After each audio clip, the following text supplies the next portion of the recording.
Assalamualaikum warahmatullahi wabarakatuh. Perkenalkan, nama saya Khaira Rizky Lala Andita dari Program Studi Teknologi Pangan kelas B dengan NRP 2530200054. Hari ini saya akan menjelaskan apa itu landasan dan tujuan pendidikan Pancasila. Yang kedua, Pancasila dalam konteks sejarah perjuangan bangsa Indonesia.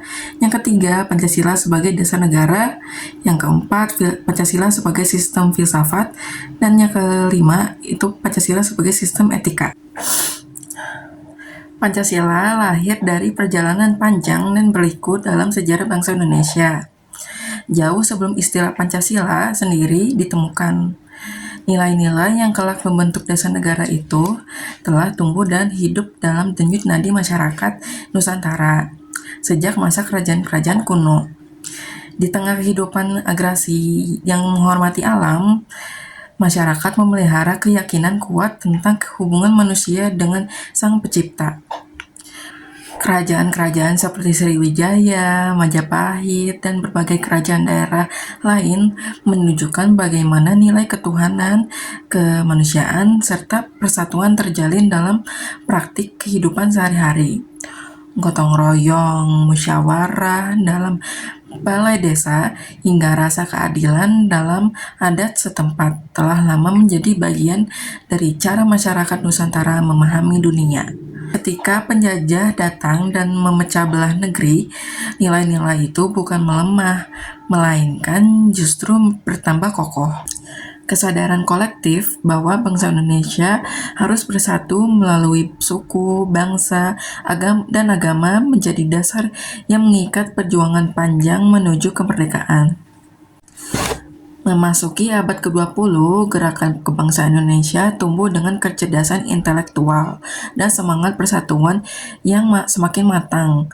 Para tokoh penggerakan dari pelajar, ulama, hingga pemimpin rakyat membawa nilai-nilai lokal itu ke dalam kesadaran nasional yang lebih luas. Semua proses tersebut mencapai momentum penting ketika pada tahun 1945. Menjelang kemerdekaan, PPUPKI sidang untuk merumuskan dasar negara. Dalam suasana genting dan penuh harapan, para pemimpin bangsa mengumumkan pandangan tentang identitas Indonesia merdeka. Pada 1 Juni 1945, Soekarno menyampaikan pidato yang kelak dikenang sebagai lahirnya istilah Pancasila, sebuah formulasi 5 sila yang merangkum kepribadian bangsa. Gagasan ini kemudian disempurnakan dalam Piagam Jakarta pada 22 Juni. Hasil perumusan para tokoh bangsa yang berusaha mencari titik temu antara keyakinan keagamaan dan kebersamaan nasional, hingga akhirnya pada 18 Agustus 1945, sehari setelah proklamasi, Pancasila secara sah ditetapkan sebagai dasar negara dalam pembukaan Undang-Undang Dasar Negara 1945, menjadi tonggak sejarah yang menegaskan arah perjalanan Indonesia merdeka. Sejak saat itu, Pancasila bukan hanya menjadi teks konstitusional, tetapi menjadi wajah bangsa Indonesia. Pandangan hidup yang menembus ruang kelas, ruang pemerintah, dan ruang sosial masyarakat. Dalam dunia pendidikan, Pancasila diajarkan bukan sekedar untuk dihafalkan, tetapi untuk dipahami secara fondasi moral dan kebangsaan. Landasan filosofisnya menempatkan manusia Indonesia sebagai makhluk ciptaan Tuhan yang memiliki martabat dan kebebasan, sekaligus sebagai makhluk sosial yang saling membutuhkan.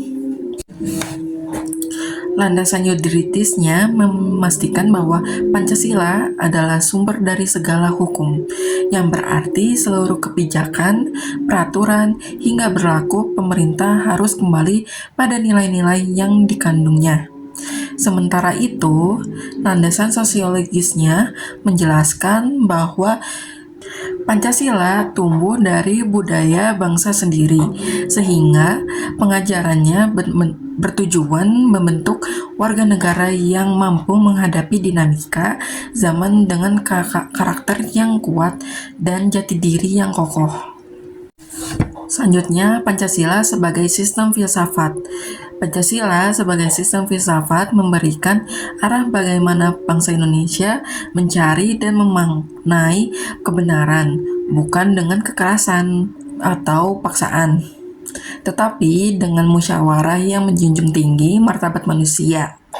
Sebagai sistem etika, Pancasila hadir sebagai kompas moral yang menuntut masyarakat untuk hidup rukun dan keberagaman. Yang pertama itu ada nilai ketuhanan. Nilai ketuhanan mengajarkan penghormatan antar umat beragama. Yang kedua itu ada nilai kemanusiaan. Itu menanamkan empati dan tegang rasa. Yang ketiga itu nilai persatuan. Itu memperkuat semangat kebangsaan. Yang keempat itu nilai kerakyatan. Itu menggariskan demokrasi yang adil dan beradab. Yang kelima itu nilai keadilan sosial menjadi tujuan akhir kehidupan bernegara. Nilai-nilai itu mengalir dalam berbagai sisi kehidupan, dari cara masyarakat menyelesaikan masalah hingga cara bangsa ini menentukan arah pembangunan. Dengan demikian, Pancasila tidak pernah berhenti pada perannya sebagai dokumen konstitusional. Ia hidup dalam tindakan, percakapan, dan cita-cita masyarakat Indonesia. Ia hadir di sekolah, di lapangan kerja, di rumah ibadah, dan di setiap ruang publik tempat warga negara berinteraksi. Ia menjadi cermin yang membantu bangsa ini berjalan ke masa depan, menjaga agar langkah-langkah pembangunan tidak kehilangan arah, moral, dan jati diri. Pancasila dalam perjalanan panjangnya adalah jembatan antara masa lalu Nusantara, kenyataan Indonesia kini, dan harapan bangsa untuk masa depan yang adil, damai, dan bersatu. Sekian dari saya. Mohon maaf jika ada kesalahan kata. Terima kasih.